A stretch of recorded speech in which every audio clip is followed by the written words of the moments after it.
Our tour of the United States was truly a remarkable experience. Indeed, my dear.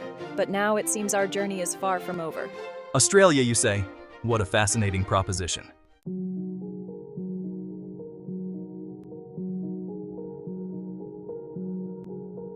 Australia, a land of diverse landscapes and unique wildlife, awaited the arrival of its distinguished guests. I'm excited to witness the famed Australian wildlife. And I look forward to experiencing the vibrant art and culture.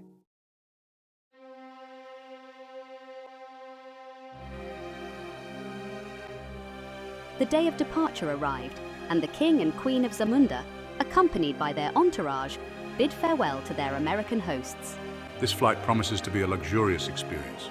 Albert, keep an eye out. We can never be too cautious.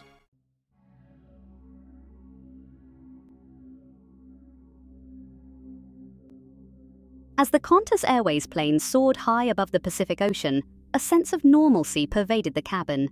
Something about their behavior is off. I need to keep an eye on them. Albert, we need to be ready. This situation feels different, more immediate, more sinister.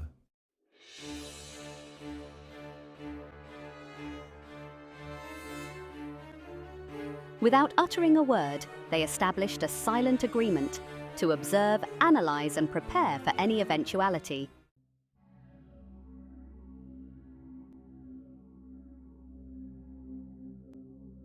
A wave of unease washed over Agent David Jones as he contemplated the situation. The asterisk. The memory fueled his determination. They had vowed to protect King Jaffe Joffer and Queen Josie Joffer at all costs. They needed to neutralize the threat swiftly and discreetly, without alarming the other passengers or compromising the royal couple's security.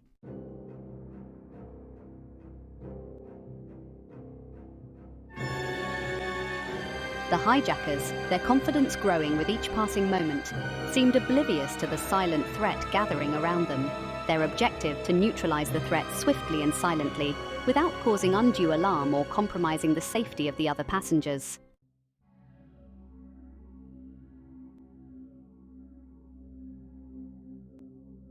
As the hours ticked by, a palpable tension filled the air, a silent storm brewing within the confines of the Qantas Airways plane.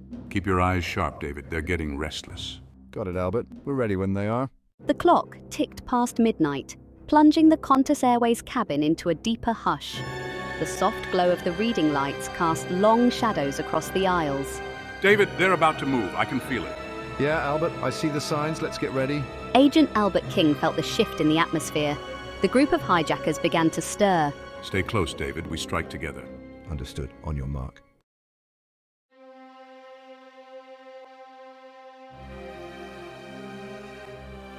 The first hijacker, caught off guard by the sudden appearance of Agent Albert King, stumbled back in surprise. Before he could raise an alarm, Albert delivered a swift, precise strike to a pressure point, effectively neutralizing him without causing unnecessary commotion. The element of surprise, crucial to their plan, had worked flawlessly. One down. Keep moving, David. David, moving with equal speed and agility, intercepted the second hijacker, his years of martial arts training proving invaluable as he disarmed the man with a swift disarm maneuver. The other hijackers, their initial shock turning to panic, scrambled to react, their poorly concealed weapons now exposed. Got him, Albert. 2 down. The cabin, still shrouded in the relative darkness of the late-night flight, became a whirlwind of controlled chaos. The muffled sounds of struggle, the gasps of surprise, and the thud of bodies hitting the floor were masked by the constant hum of the engines, unnoticed by most of the sleeping passengers. Stay focused. We can't let any of them get away. Albert and David, working in perfect sync, systematically subdued each hijacker, their movements a blur of calculated strikes and strategic takedowns. Their training, their experience, and their unwavering commitment to their mission allowed them to maintain control, ensuring the safety of the passengers and crew. All clear, Albert. We did it. Good work, David. The flight is safe. The agents' swift and decisive actions ensured justice at 30,000 feet, their courage and skill averting a catastrophe and protecting all those on board.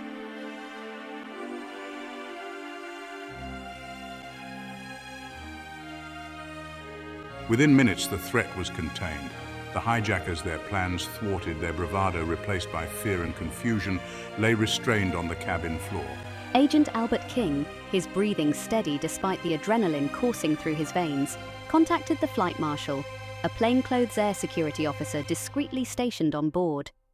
The flight marshal, alerted to the situation, quickly moved to secure the hijackers, their makeshift weapons confiscated, their movements restricted by zip ties. A wave of relief washed over Albert and David, the tension draining from their bodies as they confirmed the safety of the passengers and crew. The cabin, slowly emerging from the shadows of the near hijacking, remained eerily calm. Most passengers, their sleep undisturbed by the swift and silent operation, remained oblivious to the danger that had gripped their flight.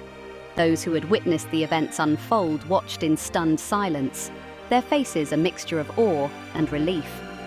A silent applause seemed to fill the air, a testament to the bravery and skill of the two MI6 agents who had neutralized a threat to their safety. Albert and David, their duty fulfilled, slipped back into the shadows, their presence once again fading into the background of the flight.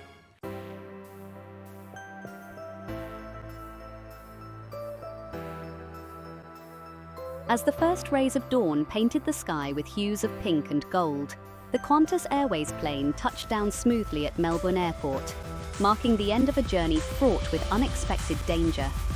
The hijacking attempt, thwarted by the swift actions of Agent Albert King and Agent David Jones, became a silent chapter in the flight's log, known only to a select few. King Jaffe Joffer and Queen Josie Joffer, their slumber undisturbed by the events of the night, disembarked the plane, their faces reflecting the anticipation of exploring a new country.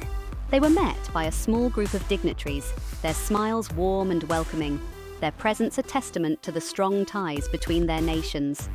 Among those waiting to greet the royal couple was Agent Tony Spears, his rugged features softened by a rare smile. Tony, dispatched from Sydney to oversee the Melbourne leg of the royal couple's visit, was a welcome sight to his fellow agents, his reputation as MI6's most decorated operative preceding him. The king and queen, genuinely touched by the warmth of their reception and the dedication of their protectors, embraced the opportunity to experience the vibrant city of Melbourne. Their itinerary, carefully curated to showcase the city's unique blend of culture, history, and modernity, promised a whirlwind of new experiences.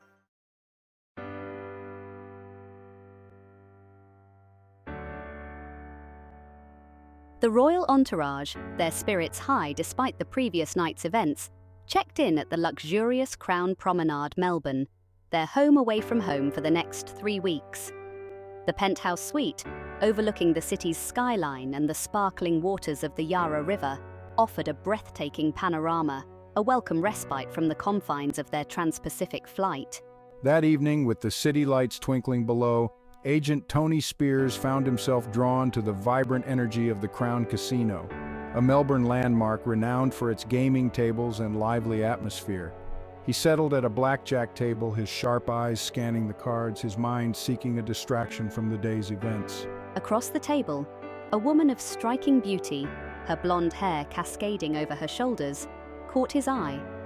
Her name, he would soon learn, was Farzana Khan, an investment banker visiting from Dubai, her presence in Melbourne a blend of business and pleasure. Their initial exchange, a playful banter over a shared love of the game, sparked an unexpected connection. As the night wore on, their conversation flowed effortlessly, revealing shared interests, a mutual appreciation for life's finer things, and an undeniable attraction. Tony, his guard momentarily lowered, found himself drawn to Farzana's intelligence, her wit, and her air of quiet confidence. The casino, with its clinking glasses, spinning roulette wheels, and hushed whispers of fortunes won and lost, faded into the background as their connection deepened.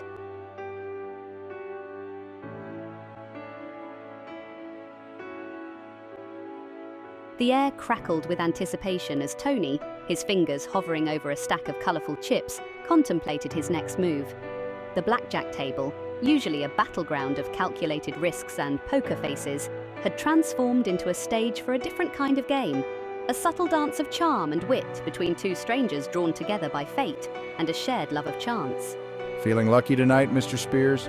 Farzana, her lips curved into a knowing smile, met his gaze across the green felt battlefield. Her eyes, sparkling with intelligence and a hint of mischief, seemed to challenge him, to see if he was willing to up the ante in this unspoken game of attraction.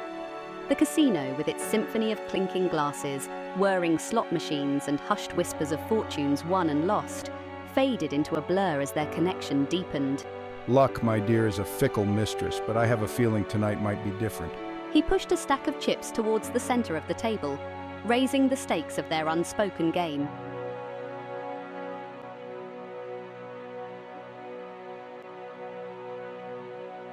The cards fell with a satisfying snap on the green felt, their fate revealed under the watchful eyes of the dealer and the eager gazes of the players. Tony, his intuition honed from years of reading people and situations, felt a surge of adrenaline as he assessed his hand. Lady Luck, it seemed, was indeed smiling upon him tonight. 20. Across the table, Farzana leaned forward, her eyes sparkling with a mixture of curiosity and admiration as she observed his calm demeanor. She had pegged him for a man of action, a man accustomed to operating in the shadows, but there was a hidden depth to him, a quiet intensity that both intrigued and attracted her. He had played his hand masterfully, balancing risk with calculated restraint, a strategy that served him well both at the gaming table and in his line of work. The dealer, his face a mask of professional indifference, revealed his own hand, his score falling short of Tony's. A collective sigh rippled through the small crowd gathered around the table as Tony collected his winnings, his stack of chips growing steadily larger with each successful hand.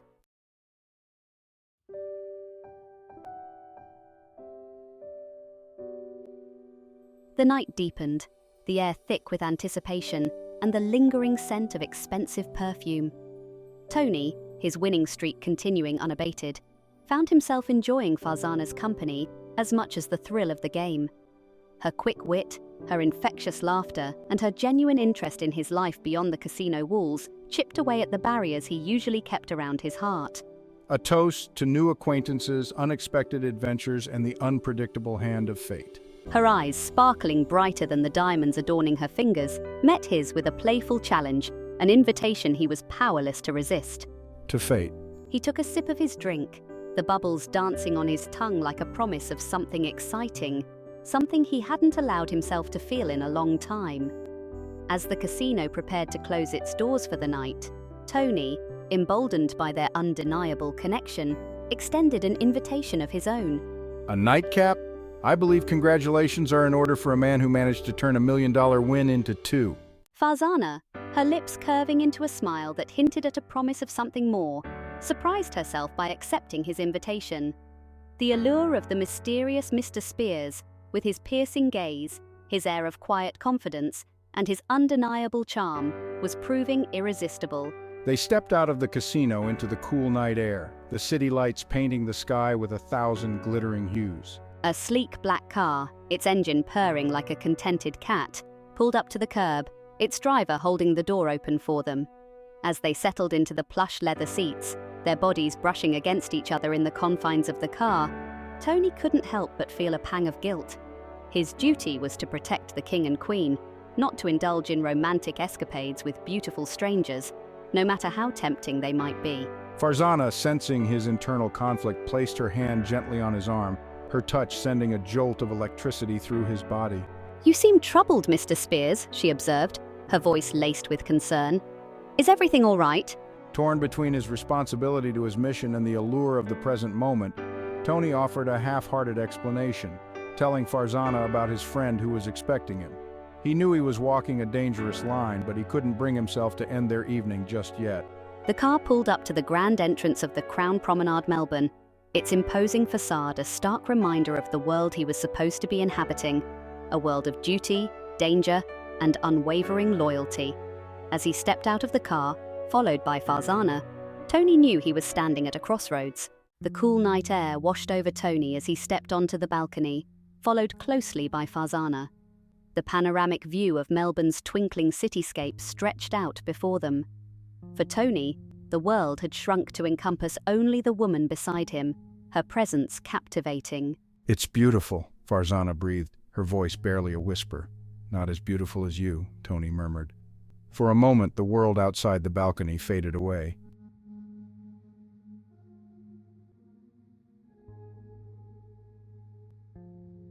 A blush crept up Farzana's cheeks, a delicate flush that deepened under Tony's intense gaze. She had met men like him before, men who exuded an aura of danger and power, men who moved through the world with an air of effortless confidence. Yet there was a vulnerability in his eyes, a hint of something hidden beneath the surface that drew her to him, that made her want to unravel the mystery that was Tony Spears. I have a confession to make, she admitted, her voice barely a whisper. I'm terrible at goodbyes. Her words hung in the air between them, a delicate thread of honesty woven into the fabric of their newfound connection. Tony, his heart pounding against his ribs like a captive bird, took a step closer, closing the distance between them until he could feel the warmth of her breath on his skin. Then don't say it, he murmured, his voice husky with unshed desire. He cupped her face in his hands, his thumbs tracing the delicate curve of her cheekbones, as if memorizing the contours of her face. Promise me, Farzana, he whispered, his breath warm against her lips. Promise me this isn't the end. He needed to hear her say it, needed that reassurance to combat the nagging voice in his head, reminding him of his duty, of the dangerous line he was treading. Farzana, lost in his gaze, felt a surge of longing, a desire for more than a fleeting encounter. She prided herself on her independence, her ability to keep her emotions in check. Yet, with this man, she felt her control slipping away. I promise, she breathed. Their lips met in a kiss, deepening into a searing expression of desire. The insistent ringing of a phone shattered the silence. He knew who was calling. Duty was demanding his attention. Duty calls, he murmured, his voice laced with regret.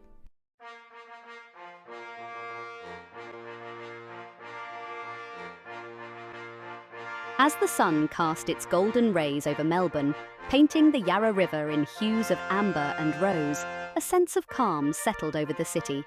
The previous night's events, the thwarted hijacking, the clandestine operation at 30,000 feet, remained a closely guarded secret, known only to a select few. Life, as it always did, went on, the rhythm of the city providing a comforting backdrop to the unfolding drama. King Jaffe Joffer and Queen Josie Joffer, their sleep undisturbed by the silent storm that had threatened their journey, awoke to a new day, their spirits high, their hearts filled with the anticipation of exploring the wonders of Australia. They were oblivious to the dangers that had lurked in the shadows, their safety ensured by the vigilance and unwavering dedication of their protectors. Agent Albert King and Agent David Jones, their fatigue masked by a sense of duty fulfilled, had already reviewed the security protocols, their minds working overtime to anticipate and neutralize any potential threats. The hijacking attempt, though unsuccessful, served as a stark reminder that danger could surface when least expected, that their mission to protect the Zamundan royals was far from over. Agent Tony Spears, the memory of Farzana's kiss lingering on his lips like a forbidden promise, battled conflicting emotions. He was torn between his duty to the crown, a responsibility he had never taken lightly, and the allure of a connection that threatened to unravel the carefully constructed walls around his heart.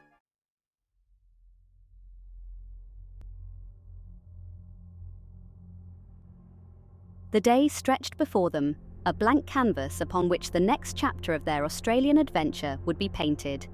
The King and Queen, eager to immerse themselves in the local culture, had a full itinerary of events planned: a visit to the Royal Botanic Gardens, a tour of the iconic Melbourne cricket ground, and a state dinner hosted in their honour at Government House.